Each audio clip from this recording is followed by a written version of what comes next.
which way I am going, which way the river gonna flow. It just seems that upstream I keep rowing, still got such a long way to go. Still got such a long way to go. And the light hits your eye. I know, I swear we'll find somewhere the streets are paved with gold. Bullets fly, split the sky, but that's alright. Sometimes sunlight comes streaming through the holes.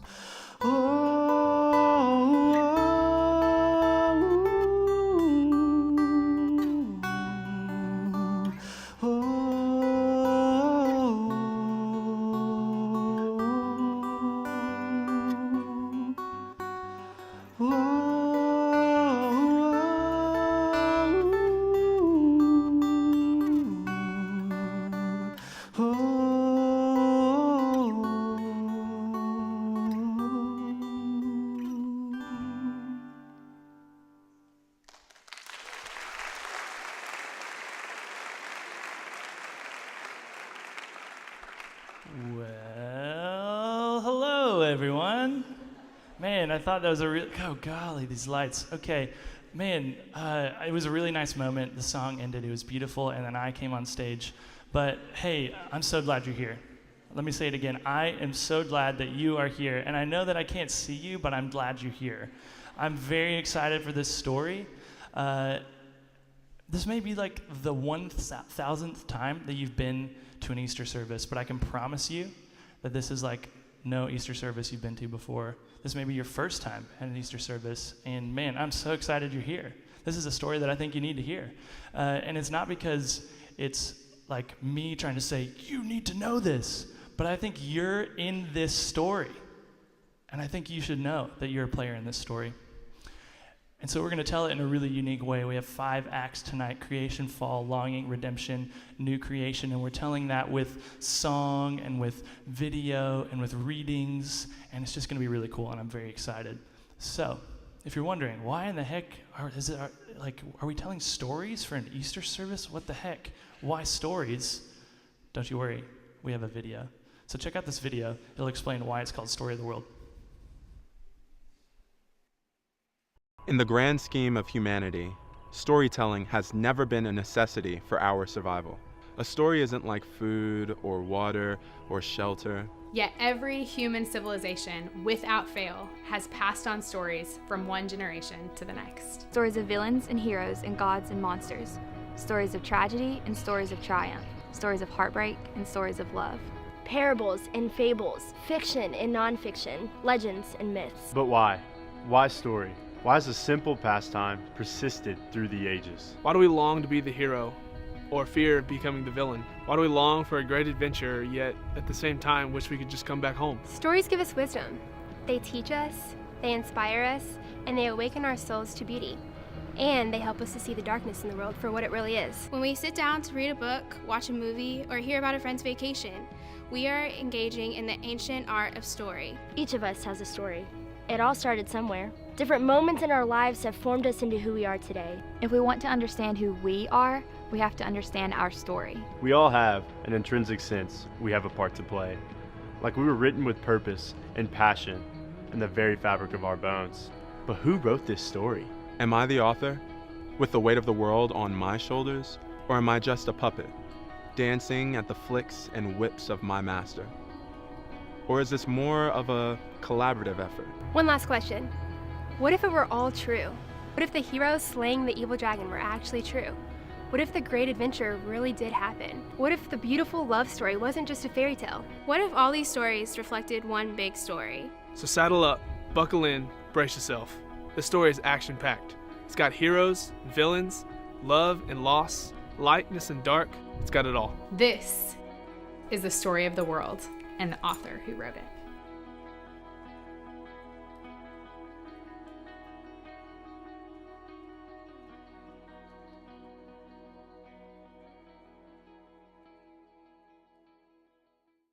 In the beginning, He was.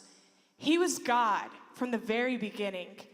He was there when everything was created. Without Him, none of this or us or any of it would be here. God thought all this up. Like an author, words left His mind, and then planets and stars and oceans and mountains and lions and flowers sprang into existence. Like every great artist, He was proud of His work. He knew it was good, but He still had to place the most beautiful jewel on His crowning achievement. Us, people. The great Creator made little creators just like Himself. Artists and nurses and bankers and farmers, all with the earth as our beautiful playground. We were made to dream and experiment and build just like our Creator. When He made us, it revealed that He was more than just a great artist, but a loving Father. And our great Father gave us something truly incredible, the very best gift of all, a relationship with Him filled with perfect, steadfast, and unending love.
Everything was perfect for a while.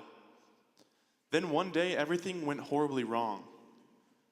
Evil himself whispered into our ear. He convinced us that we didn't have to be just like God. We could be gods ourselves. We could be powerful and wealthy and beautiful on our own. So we chose to leave home, to walk away from the one who truly loved us. It's a tricky thing, true love. There's always an open door. In any loving relationship, you're free to enter and stay, but you're also free to leave. It's a choice, not a trap. So God let us walk away. He didn't stop us. He didn't want a lifeless, robotic relationship. He wanted the real thing. But when we walked away from the source of life and beauty and goodness, we lost it all. What was once whole became broken. What was once full of light became totally dark.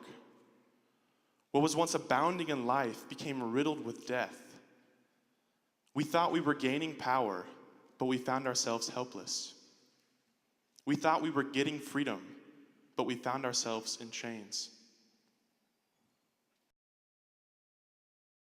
I was raised in a really small town in West Virginia.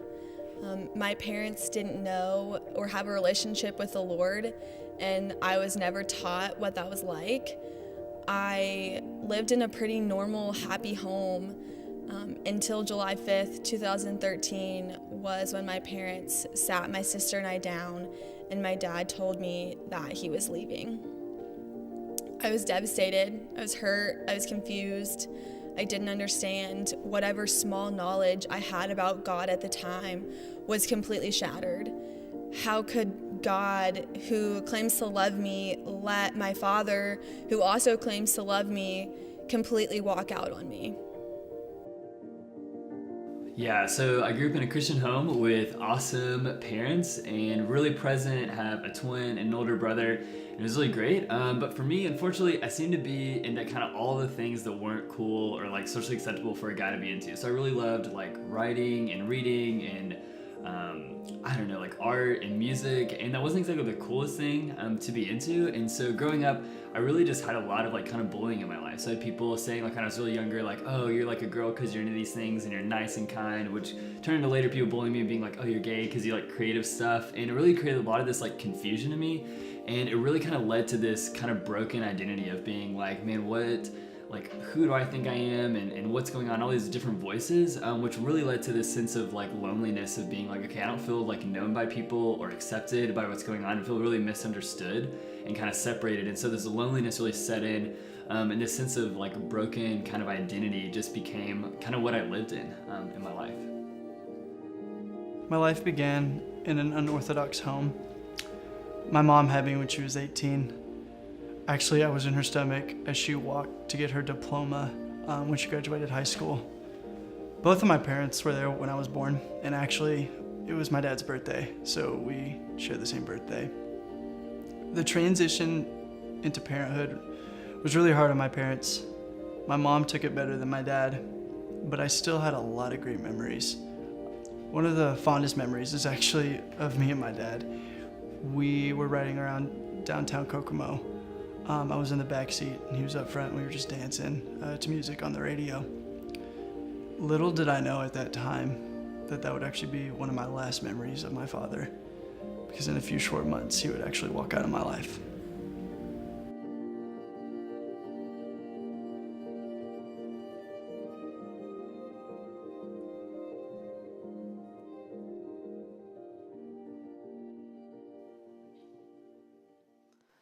Even though we'd lost everything good and beautiful, something remained. A faint memory of what life was supposed to be like lingered in our hearts. Like, the sensation was almost haunting, you know? Like a song we used to know, but we couldn't quite remember the melody. We ached for home, for our Father. That hole in our heart, the emptiness, couldn't be filled. That chasm couldn't be bridged by our own strength.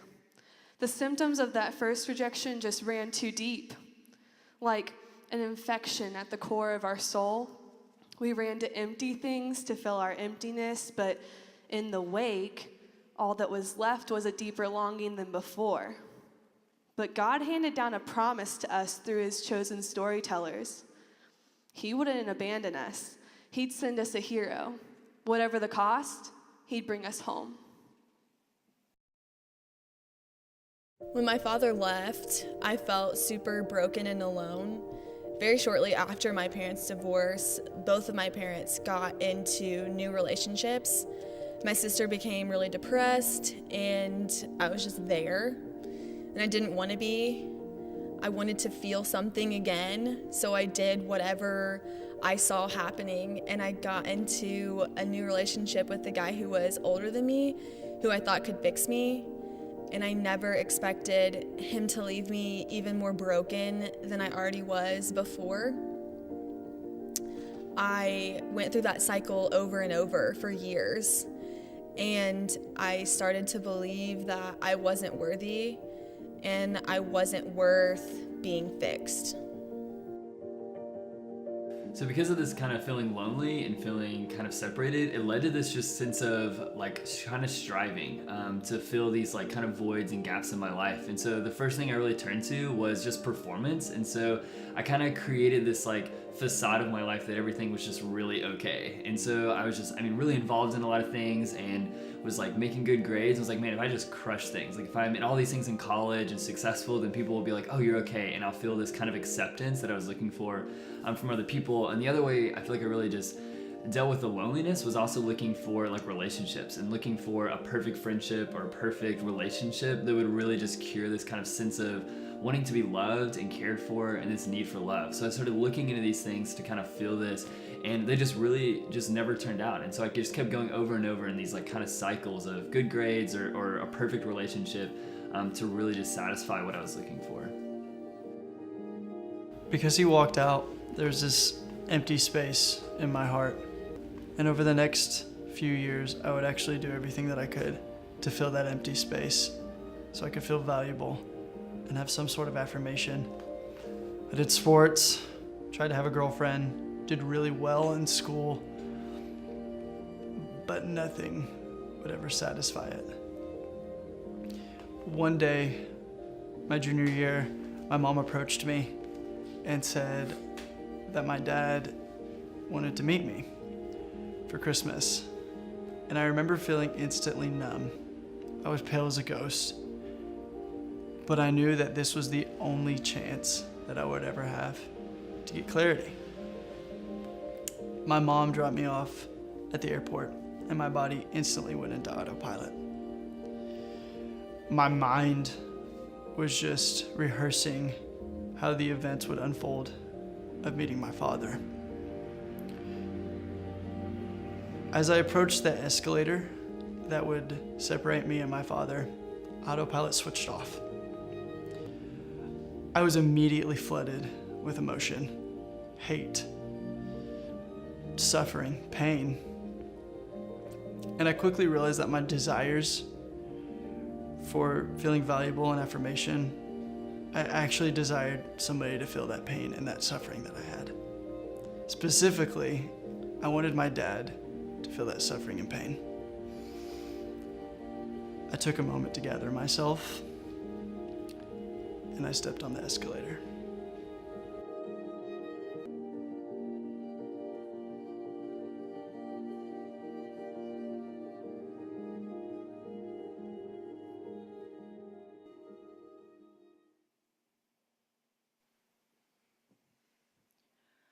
Oh come, Emmanuel, and ransom captive Israel that mourns in lonely exile here until the Son of God appears. Rejoice, rejoice, Emmanuel shall come to thee, O Israel. O come, thou rod of Jesse, free thine own from Satan's tyranny. From depths of hell thy people save, and give them victory o'er the grave. Rejoice, rejoice, Emmanuel shall come to thee, O Israel. O come, thou dayspring, come and cheer our spirit by thine advent here. Disperse the gloomy clouds of night, and death's dark shadows put to flight. Rejoice, rejoice, Emmanuel shall come to thee, O Israel. Rejoice, rejoice, Emmanuel shall come to thee, O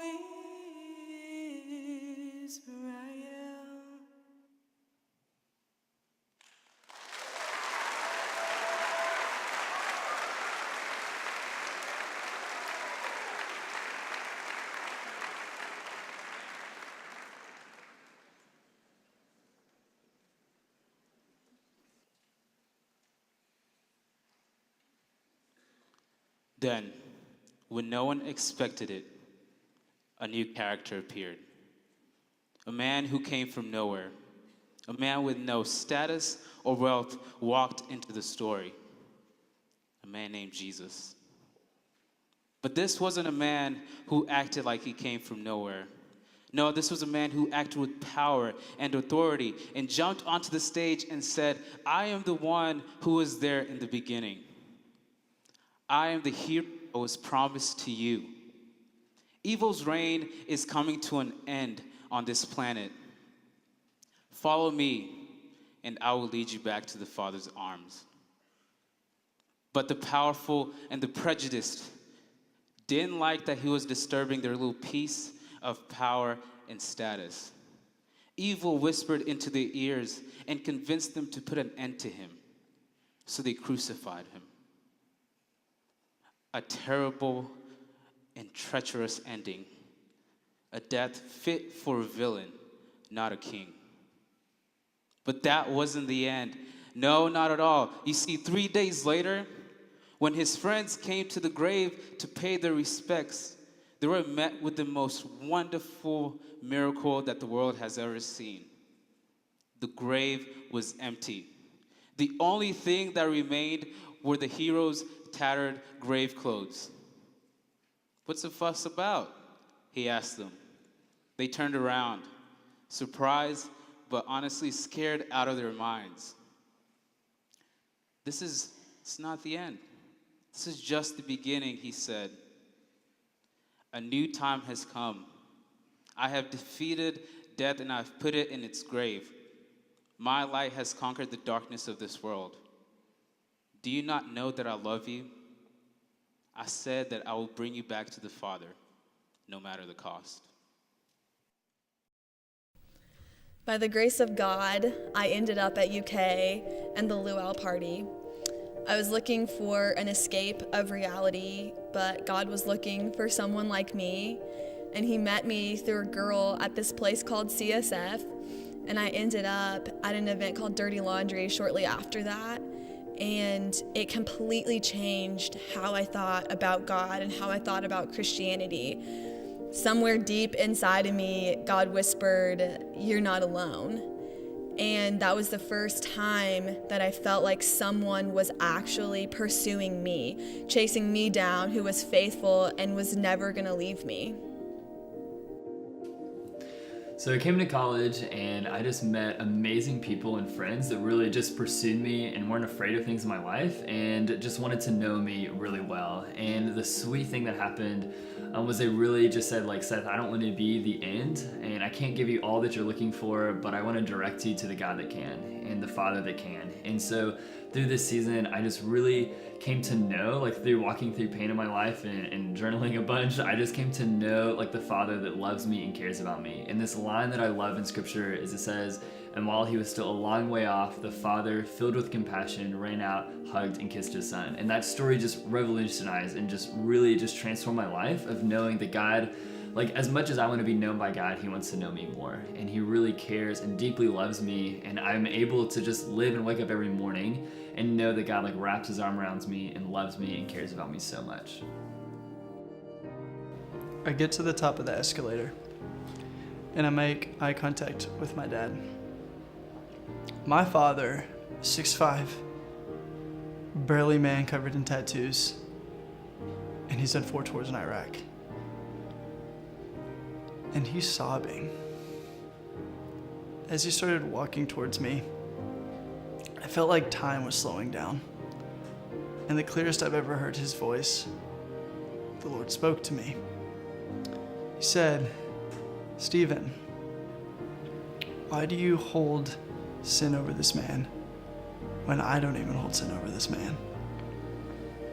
Who are you to pass judgment over him? The only thing that you need to do is love and forgive him." And as the Lord finished speaking, I felt my dad hug me. And the hate evaporated from my body. And I hugged him back.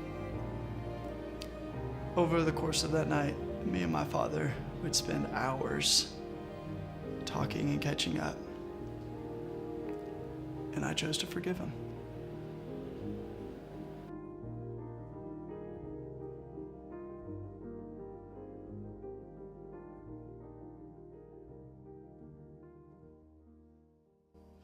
Then it was time to return.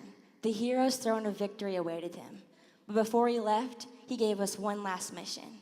Live in my kingdom, and I'll renew you into the work of art you were made to be. Invite others into this life of restoration and beauty. By my Spirit, I'll be with you always. My Spirit will make a home in your heart and teach you this new way. But don't worry, I promise I'll be back to fully restore my beautiful world. I'll finish what I started. And remember, I'm faithful. I keep my promises. And on that final day, all the bad things will come undone. No more tears, no more pain, and no more death. We'll be together again, just like how we were in the beginning. God has completely changed my life, and He is constantly pursuing my heart, even though sometimes I choose the world over Him time and time again. Trust is really hard, but God is so worth entrusting my life with. I always thought that I wanted the perfect relationship and a perfect family, but I never found that until I found God. So just as for me, like knowing the love of the Father was this kind of healing of this loneliness that I was feeling in my life, for me walking into this new creation of knowing that I was the beloved of God was this huge just undoing of performance for me. And there's this story where Jesus is baptized and the Father speaks over him and says, "This is my beloved Son with whom I find great joy, with whom I'm proud of." And he says it before Jesus did anything. And for me, realizing in my life that God says, like, "Seth, I love you, I care about you, I'm never going to leave you. Like, I'm so proud of you as my son, just for who you are, not for anything that you could ever do. And before you ever did anything, I love you," just really was the undoing of all this in my life. And I walked into knowing that I had permission to be myself, like permission to be like Seth Stewart, pursue passions and creativity and calling in my life and walk into freedom in so much of my life, knowing that at the end of the day, the most like definitive voice in my life, the deepest voice, was the voice saying, "Seth, you're my beloved, and I love you, and I care about you, and I'm never gonna leave you." When I got back, my life outwardly looked the same. Inwardly, it was drastically different. I know for a fact that God exists because I was able to forgive my father, the man that left me, the man that didn't write, that didn't call, didn't send me a birthday card, through a divine intervention. But through that intervention, I came to the realization that the whole entire time, I always had a father.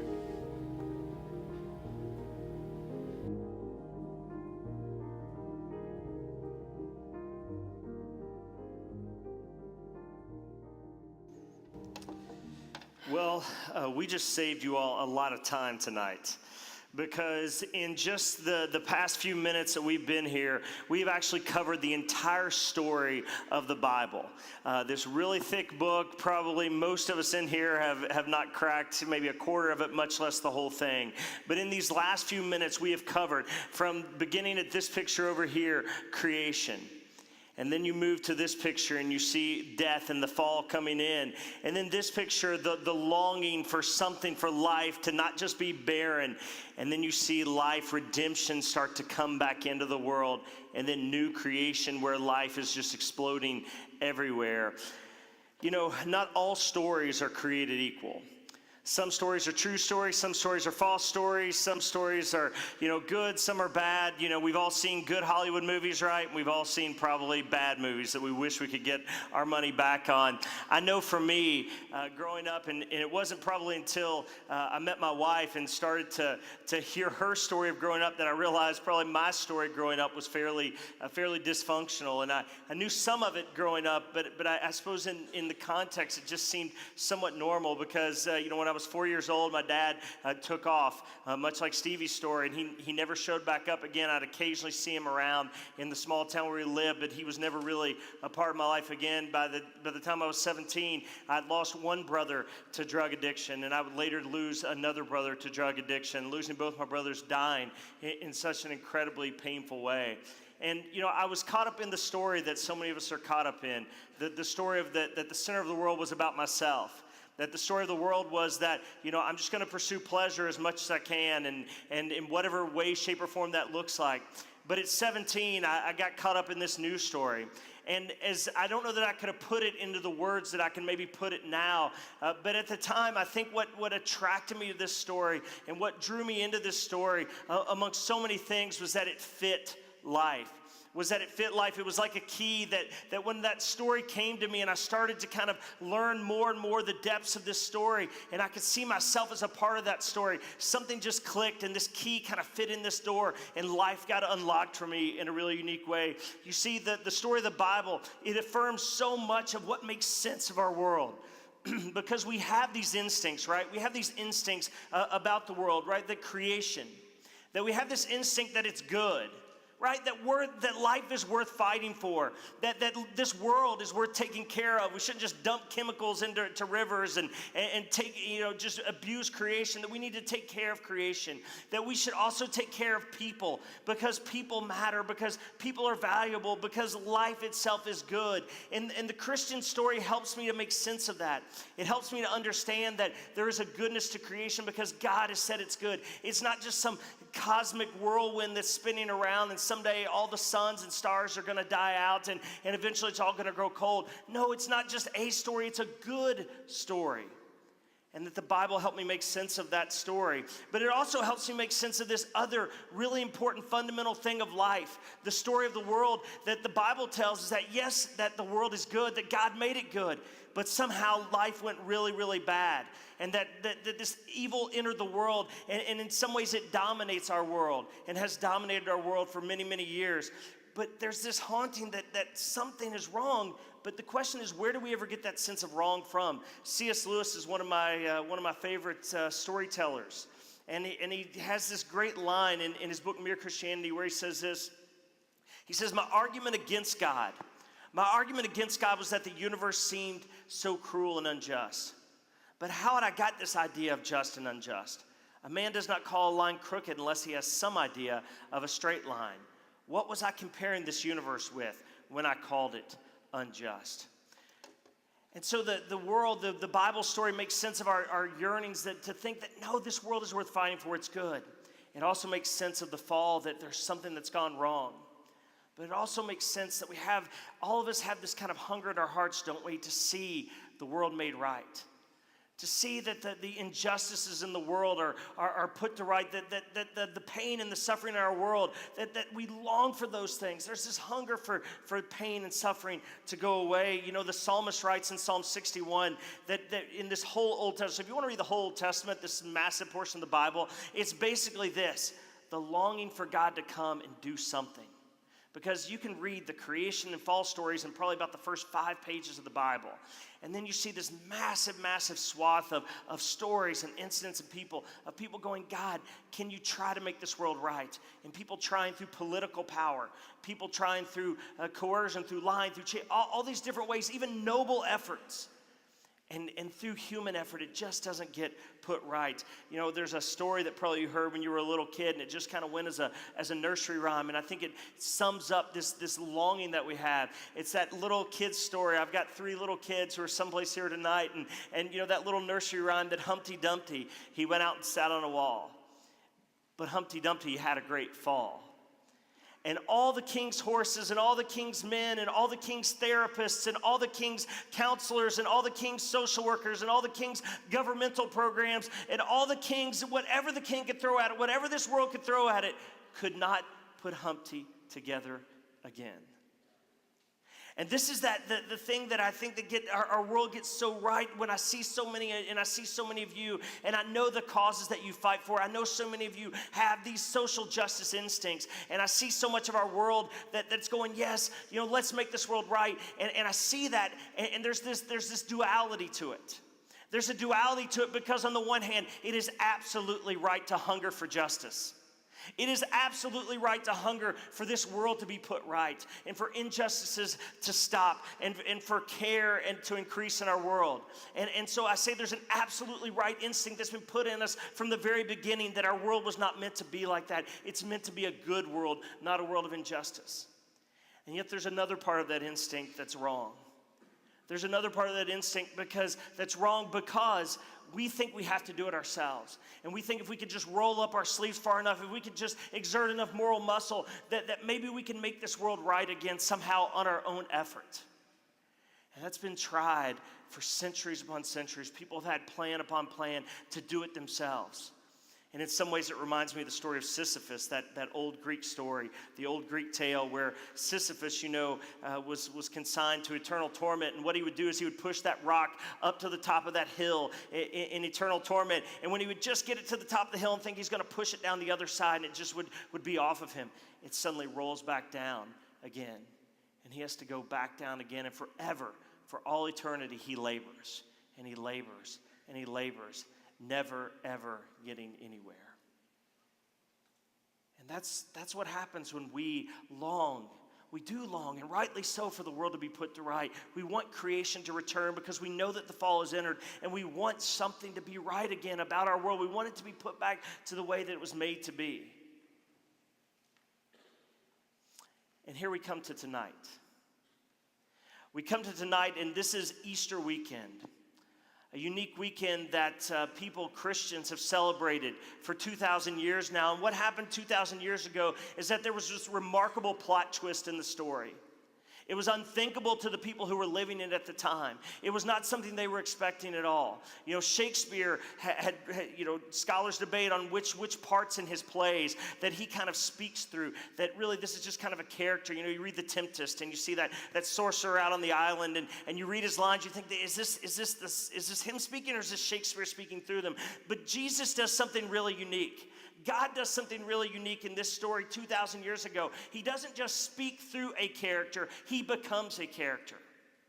And he walks onto the stage of history and he stands here and he says, I am going to be the one who makes this right, that I'm going to be the hero. And he brings all the longings of this story together. He affirms that creation is good. Jesus says it's good. He says that people are valuable, that people are worth loving. And he shows it again and again and again, whether it's a woman who's been socially ostracized because of a medical condition that is no way, shape, or form her fault. He breathes dignity into this woman, not just by physically healing her, but he stands there in public and has this amazing conversation with her in a way that no one had probably had for many, many years. That Jesus spoke value to this woman. He spoke value to just blue-collar working people. He ignored the people of prestige, the people of wealth, the people of power, the people that normally get all the attention from the special people. Jesus says that every single person, no matter what their job, no matter what their background, no matter what it is about them, they are valuable. He spoke value into even little children, it says, and it baffled people that Jesus, don't you have more important things to do? But Jesus saw that this world was valuable and it was good. But he also knew there was this longing for people, this longing that people had that the world was wrong, that there was something had gone wrong in history, and Jesus was here to make it right. The sin, and I know that's an archaic word to use in our times, but that the sin had entered. There was something soulishly wrong, and to use that word sin is simply to say there's something soulishly wrong with the world. Something that just, therapy and those sorts of things, and that's not wrong, that's not bad, but it misses something. There is a deep moral wounding to our world. A deep moral wounding that we have taken part in. Because if you were honest with yourself tonight, I think you could say, you know what, I haven't lived up to my own expectations. I haven't lived up to the expectations I expect others. There's been moments of cruelty in my life. There's been moments of hatred. There's been moments of self-centeredness. There's been moments where the standard that I would hope for the world, I have not lived out myself. And so what do we do with that? What do we do with that shame? And Jesus comes and he says, that shame, that guilt, that death that's entered the world through the choices of so many other people and the choices of each and every one of us, Jesus says, I will take it away. I'm the hero that's come. I'm the one that's going to take away death. I will defeat it. And he did it. He did it on what we'll celebrate tomorrow, what we call Good Friday. Why do you call it Good Friday when it's the death of God, the death of Jesus? It's good because it's the invitation for life. It's the doorway for life. It's the story that on the third day, that death was not the final word, that he rose from the grave. And here's the thing is, it is this, you read the Bible and you see that there are things that are personal stories. There are things that are family stories. There are things that, parables, things we might call fables, whatever you want to call them. But there's also historical stories. And the story of Easter takes all those different types of stories and it blends them together. And it says, the dreams that you've had, that this world would be put back together and be made right again. It's not just a dream. It's not just a fairy tale. It's a true story. It's a real story. It's the author coming in, not just to tell a story, but to live in the story with us and to call us out of death. One of the best ways I can tell you what Easter is about and how it brings together the story of the world into this one unique weekend, I've got to tell this story, and it's the end of that Chronicles of Narnia. Some of you may have read the book. Some of you may have seen the movies. But there's this really powerful scene where Aslan, the Christ-like figure, the Jesus-like figure in the stories, he gives his life like Jesus does. He gives his life for the people that he loves, and particularly for one of the children who had betrayed his brothers and sisters, and had lived a despicable life in that instance. And Aslan comes and he gives his life. But Aslan, like Jesus, rise from the grave, and the children don't understand it. And one of them even asks Aslan, what does it all mean? And this is what he says, and if you want to read along on the screens, it says this: "It means," said Aslan, "that though the witch knew the deep magic, there's a magic deeper still, which she did not know. Her knowledge goes back only to the dawn of time, but if she could have looked a little further back into the stillness and the darkness before time dawned, she would have read there a different incantation. She would have known that when a willing victim who had committed no treachery was killed in a traitor's stead, the table would crack and death itself would start working backwards." And that is the story of the world, the story of creation, that God makes it good. The fact that all of us in here, have been a part of that fall and making the world, not the place that God intended to be. The story of, man, we've got this longing, don't we, that the world would be made right. And Jesus comes. And he says, that story of death that's been spreading, it's going to start working backwards. And life is going to start spreading more and more and more. That's the way C.S. Lewis tells the story of what Easter is and how it fits into the story of the world. But I want to invite my friend Jamaica up here now, because Jamaica has this really powerful story that she has to share about how death entered the world, but how death began working backwards.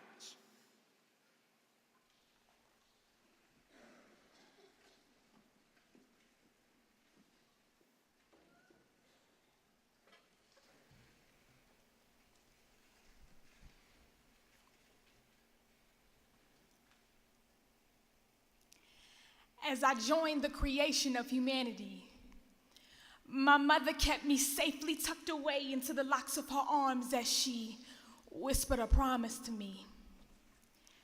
"I'll walk with you, protect you and shape you until the day of responsibility is granted to you. And then it will be left up to you to choose which way, which hills to climb and valleys to take."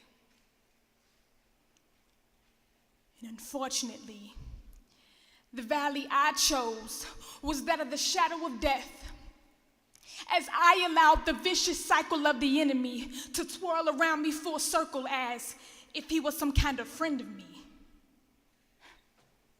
Yeah, the crafty creature encouraged me with lies that were almost the truth.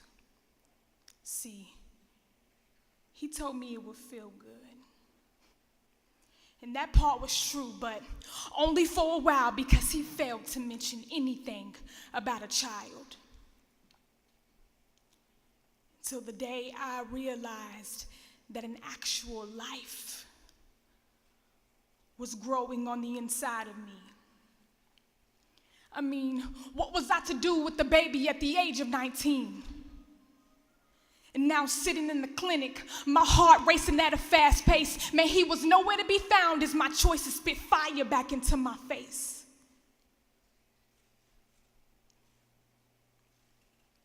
Laid on the table, I was exposed to the mistake I had made. I was naked, afraid, broken. I was embarrassed. But I wanted to make my own fig leaf. You know, make my own cover up like Adam and Eve. Listen, as shocking as this may seem, don't mistake my openness as a lack of sensitivity to the decisions I've made. Because I still cry as I suffer the consequence of not seeing my baby's face.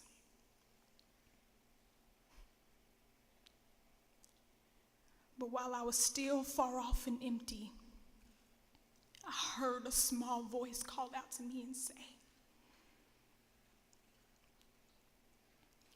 "Oh, prodigal daughter, come out of hiding. You can come home. Have you not heard that I made a sacrifice for you to freely approach the throne? So come, let me clothe you and build you up, strengthen you from the inside where my presence resides, because in all things I must be glorified, even in this homicide." I wish I could tell you that's the way the story ends, because who would have thought? Who would have thought that I'd be given another chance to bear life in my womb again? Who would have thought that I'd be standing before you 8 years later, married and with child?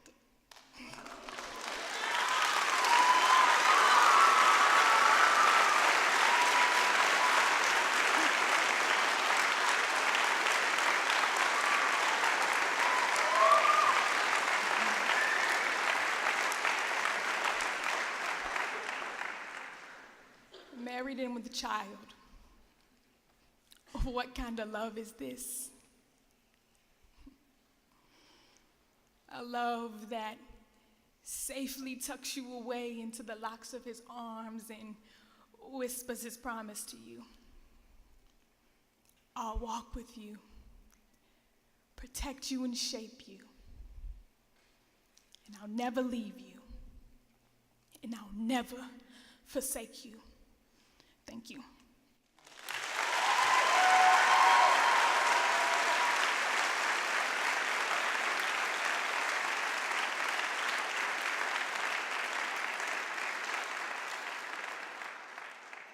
Here's something that I want to leave us with tonight, is that if you've ever read the Bible and you've ever thought that the Bible is something that was written, you've missed something. And I know there's been plenty of times in my life where I've missed that, because here's the thing about Easter and why we decided to do a night like this and to tell this story, because the story of the world, the story of the Bible, the story that God has written is not just a story that has been written. It is a story that is being written. And that story of Jesus' resurrection is not a one and done deal. We know a lot at UK about one and done deals, right? It is not a one and done deal. You see, the story of the resurrection, and this is what's so key to where the story of the world becomes our story. The story of the resurrection of Jesus is the story that it's a prototype. It's not a one and done deal. It's a story of a prototype that God wants to repeat over and over and over again. It's a story of a prototype that God wants to take each of us and take us from the graves that we look at and we go, man, I just feel the death that has entered my life. I feel hopeless. I feel depressed. I feel alone. I feel insecure. I feel all these different things. And God is saying, you know what? That power that rose Jesus from the grave can raise us from ours. And that God wants to take us and he wants to tell that resurrection story, the story of Jesus, over and over and over again. And then guess what? It doesn't end at that point, because we've got this whole other story of new creation. This whole other story where God wants to enlist us. Yes, he does want to enlist us in the causes of this world, to fight injustice, to bring hope, to bring healing. But he doesn't want us to do it on our own strength.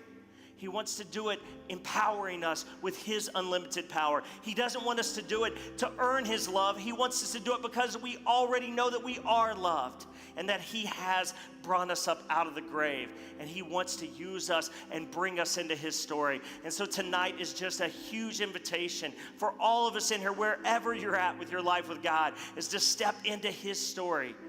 Maybe step further in or to step in for a first time. And so tonight, this band's going to come out here, and we're just going to sing a few songs, and maybe this is your kind of waiting in moment to say, God, I don't know about the story of my life. I know it's a mess in so many ways, but God, I want to be a part of that story. I want to be a part of that story of you redeeming the world that you made, that good world. And I don't want to do it on my own. I've tried that enough. I want you. And so let me just pray this prayer for you all. Lord Jesus, we are so incredibly thankful that we're not left to try to figure out the story we're in by ourselves.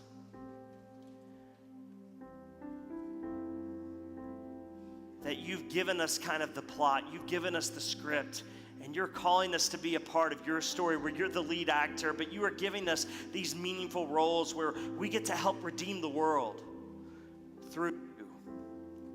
And Jesus, I pray that if there are people here tonight who just feel that weight of the fall, the weight of death, the weight of loneliness and sickness and instability and whatever it is, that they would start to feel maybe even some small way tonight that life is not hopeless, but there is hope with you. That your storytelling ability, like in Jamaica's life, or like in Jesus' own life, when death looked at its strongest, when death looked like it had its trump card, you came in with life and love and hope. And so, Jesus, I pray that for people in this room tonight, that they would experience your story, the story of the world, but also the story of us, that death is not the end, but that life is.